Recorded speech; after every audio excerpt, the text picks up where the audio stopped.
lakini wewe umeharibika. Bibi yako mwenyewe alikuwa mzuri kuliko wewe, alafu ndalinga kuokoka. Unajiangalia kwenye kioo unasema hii sura hii si ya kanda kwa walokole. Pole, wenye sura nzuri wako kwa Yesu, alafu watu wenye heshima zao wako kwa Yesu. Sikiliza Nicholas, mimi kipindi naokoka nilijua nimepotea, nikajua msomi nimepatikana, mimi nimepatwa.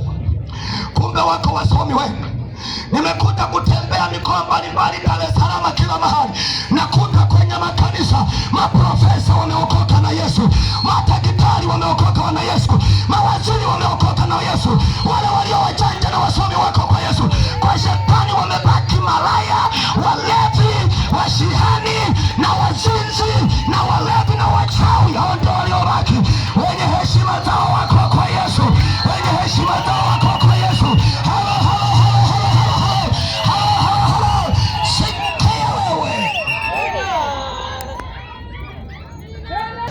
Kwa shetani yamebaki makombo, kwa shetani tumebaki takataka. Wenye heshima zao wako kwa Yesu, wako kwa Yesu, wako kwa Yesu.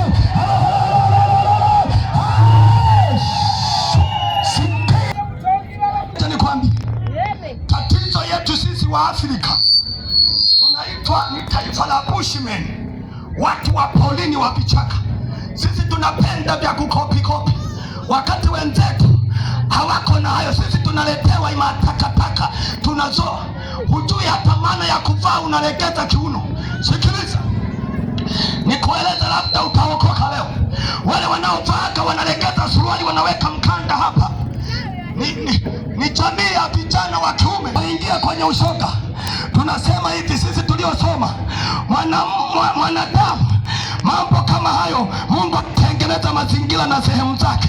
Kwa hiyo walipofanyiwa ushoga, ile misuli ya huku inayokuwa inapana, hata kama unataka kuhalisha unatafuta choo, inabidi ubonyeze upane, halafu unatafuta choo, kinavumilia, kikitaka kutoka kinapana, kinatulizwa, halafu nakitafutia mazingira, ndipo unaenda kukiachia. Sasa walipoona ile misuli imekufa kwa sababu ya ushoga, sasa wakaona jikuta saa nyingine anapanwa, anajikuta amejisaidia bila kujua. Sasa ikabidi wabuni mbinu ya kuwa wanapana na mkanda hapa, ili hata kama likija litoke jembamba jembamba. Ndio hao waliokuwa wanavaa hivyo, na wewe unavaa hayo. Sikiliza, nakupa pole sana. Hilo ndilo jeraha lako alilokutia shetani.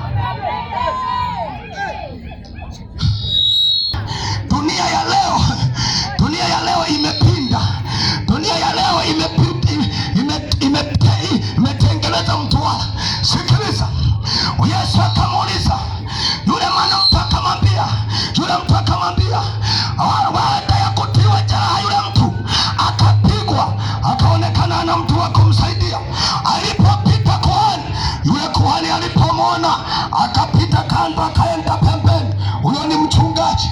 Alafu akaja Mlawi. Alipofika naye Mlawi, alipotazama akaona yule amepigwa, naye akapita kando. Kwa bahati nasibu akapita Msamaria moja.